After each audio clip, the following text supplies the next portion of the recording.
जय हिंद, नमस्कार दोस्तों। मैं हूं चंद्रिका कुमार और आप मेरे साथ देख रहे हैं अपडेट विद सीके।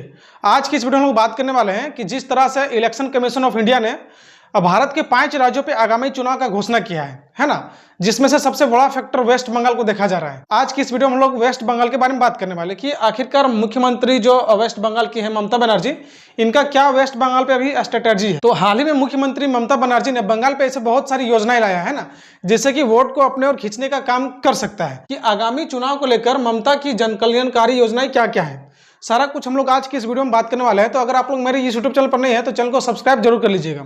तो चलिए बिना देर के वीडियो को स्टार्ट करते हैं। तो बंगाल की एक जो सबसे हाईलाइट अभी योजना चल रहा है वो कौन सा योजना है, तो वो है लक्ष्मी भंडार योजना, है ना।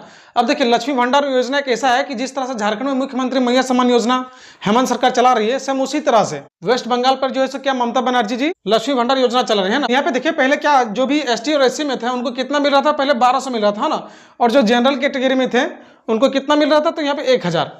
लेकिन अब मैं आपको बता दूं कि मुख्यमंत्री ममता बनर्जी ने वेस्ट बंगाल पे क्या किया है कि इसमें 500 की बढ़ोतरी कर दी है ना।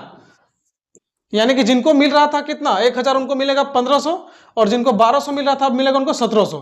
यानी कि आप समझ सकते हैं कि एससी एसटी को यहाँ पे 1700 मिलने वाला है, और सामान्य जो ओबीसी में है उनको कितना मिलने वाला है आपका 1500। यानी कि पहले इसका कितना था 1000 और 1200 था, है ना।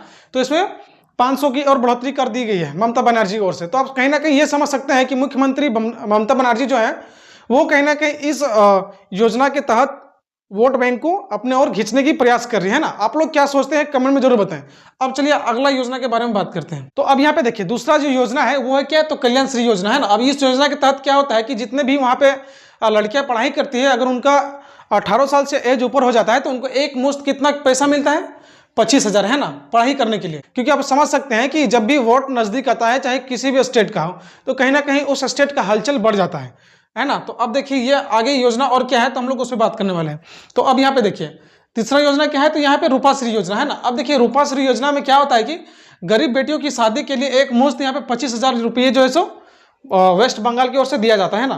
तो आप समझ सकते हैं कि वेस्ट बंगाल में अगर कोई भी गरीब फैमिली से है, कोई गरीब परिवार से है, और वो अपनी बेटी की अगर शादी नहीं कर पा रहे हैं ना, तो उनको वहाँ पे सरकार मदद करती है कितने की, 25,000 की, है ना, ममता बनर्जी की सरकार।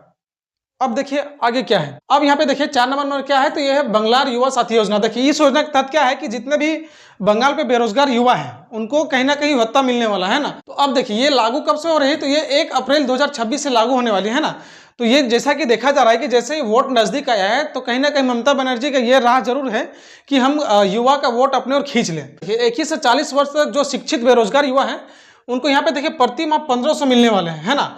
और ये कितना साल तक मिलने वाला, तो ये लगातार 5 साल तक मिलेंगे ना, जब तक आपको की नौकरी ना मिल जाए, है ना। अगर आपको नौकरी मिल जाता है तो फिर ये बंद हो जाएगा, और अगर आपको नौकरी नहीं लगता है तो 5 साल तक सरकार आपको युवा भत्ता बेरोजगार की जो है सो 1500 प्रति माह देने वाली है ना।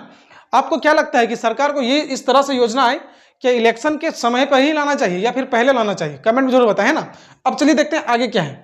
अब यहाँ पे देखिए जो अगला योजना के नाम क्या है, वो है क्या, स्वास्थ्य साथी योजना, है ना।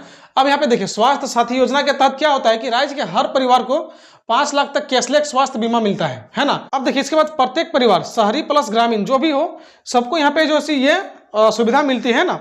अब यहाँ पे देखिए जो महिला घर के होते हैं उनके मुखिया के नाम पर जो है सो स्मार्ट कार्ड बनता है ना। जिस तरह से आयुष्मान कार्ड बनता है मुखिया के नाम पर, उसी तरह देखा जाए तो कहीं ना कहीं ये भी जो है सो स्वास्थ्य साथी योजना है बंगाल पे, सेम टू सेम उसी तरह से है ना। अब देखते हैं कि आगे और अगला योजना क्या है ममता बनर्जी का। तो अब देखिए जो अगला योजना है वो क्या है, स्टूडेंट क्रेडिट कार्ड योजना, है ना। अब यहाँ पे देखिए पश्चिम बंगाल की सरकार 10 लाख उच्च शिक्षा लोन बहुत ही कम ब्याज पर देती है। अगर कोई भी स्टूडेंट बंगाल पे अपनी जो है एजुकेशन करना चाहते हैं हायर लेवल पर, तो उनको यहाँ पे क्या करती है सरकार, तो 10 लाख तक उनको जो है सो एजुकेशन लोन देते हैं ना, हायर एजुकेशन लोन। अब देखिए इसके तहत में क्या होता है कि ये बहुत कम ब्याज पर मिलता है ना। तो आप कहीं ना कहीं ये समझ सकते हैं कि बंगाल सरकार कहीं ना कहीं इस बार अपनी आगामी चुनाव को लेकर काफी एक्टिव दिख रही है ना। कहीं ना कहीं ये चाहती है कि मेरे स्टेट में जितने भी वोटर्स हैं, यंग वोटर्स हैं, कहीं ना कहीं वो डाइवर्ट होकर टीएमसी की तरफ आ जाए।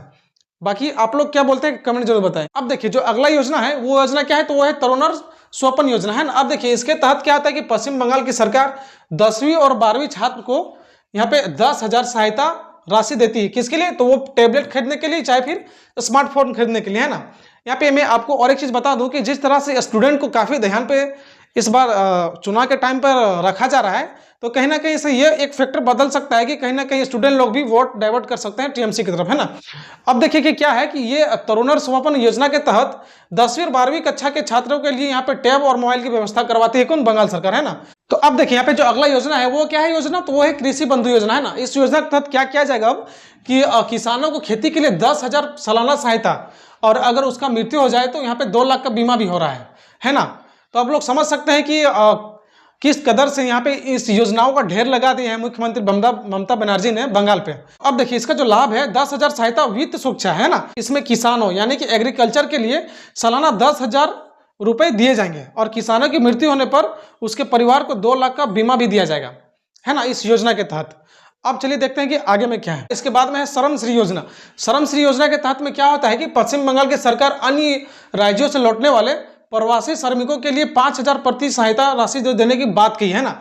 यानी कि जो भी श्रमिक वेस्ट बंगाल से बाहर के राज्यों में काम करने जाते हैं और वहां पे अगर उनको काम नहीं मिलता और लौट के फिर से अगर वो वेस्ट बंगाल अपने राज्य पर आ जाता है, तो उसको प्रत्येक माह यहाँ पर कितना 5,000 देने की बात कर रही है ना यहाँ पे वेस्ट बंगाल की सरकार। अब यहाँ पे देखिए ये जो योजनाएं सरकार लगातार धड़ाधड़ लेके आ रही है अपने राज्य पर, तो आपको क्या लगता है, क्या यह धरातल पर उतर पाएगी या फिर ये एक वोट के लिए खास करके इसको बनाया जा रहा है अपने वोट बैंक के लिए? आप लोग कमेंट में ये भी बताएं, है ना। अब यहाँ पे देखिए जो अगला योजना है वो योजना क्या है, वो है भूमिहीन किसानों और मजदूरों के लिए नई योजना, है ना। अब यहाँ पे देखिए इस योजना के तहत क्या होता है कि खेतीहीन मजदूरों के लिए 4,000 की वार्षिक सहायता राशि। अब यहाँ पे देखिए इसका लाभ किस तरह से है, तो भूमिहीन किसान जो भी है यानी जिनके पास में खेती लायक जमीन नहीं है ना, उनको क्या करेगी सरकार, तो अब 4,000 उनको प्रति साल यहाँ पे देने वाली है ना। अब यहाँ पे देखिए खेतीहर मजदूर यानी कि फार्म लेबर को जो भी यहाँ पे उसमें काम करने वाले हैं उनको भी यहाँ पे लगातार क्या है कि 4,000 की सहायता राशि यहाँ पे हर एक साल यहाँ पे मुख्यमंत्री ममता बनर्जी की ओर से दिया जाएगा, है ना। तो अब देखिए यहाँ पे जो अगला योजना है वो क्या है, बंगला आवास योजना, है ना। अब देखिए इसके तहत में क्या है कि बंगाल सरकार क्या करती है कि EWS परिवारों को पक्का घर बनाने के लिए 1,20,000 का सहायता प्रदान करती है ना, और ये पैसा जो है किस्तों में देती है। यानी कि मुख्य रूप से देखा जाए तो ऐसे लोग जो आर्थिक रूप से बहुत कमजोर हैं उनको घर बनाने के लिए क्या करती है वेस्ट बंगाल की सरकार, 1,20,000 की यहाँ पे बंगला आवास योजना के तहत उनको देती है ना, ये भी किस्ती में, है ना। अब यहाँ पे देखिए क्या है कि आर्थिक रूप से कमजोर यानी कि EWS परिवार, जैसा मैंने आपको बताया कि ये एक ऐसे परिवार होते हैं जो आर्थिक रूप से बहुत कमजोर होते हैं ना, इनको यहाँ पे सरकार 1,20,000 देती है घर बनाने के लिए। अब यहाँ पे देखिए ये जो घर होता है ये पक्का होता है, पक्का मकान यानी कि ढलाई का, है ना। तो आप लोग क्या सोचते हैं, जिस तरह से योजनाएं लगातार वेस्ट बंगाल की सरकार ला रही है, ये क्यों ला रही है? आप लोग कमेंट बॉक्स में जरूर बताएं। साथ ही अगर आप लोग को इसी तरह से वीडियो चाहिए तो हमारे इस YouTube चैनल को सब्सक्राइब भी जरूर कर लें। मिलते हैं इसी तरह की वीडियो में, तब तक के लिए जय हिंद, जय भारत।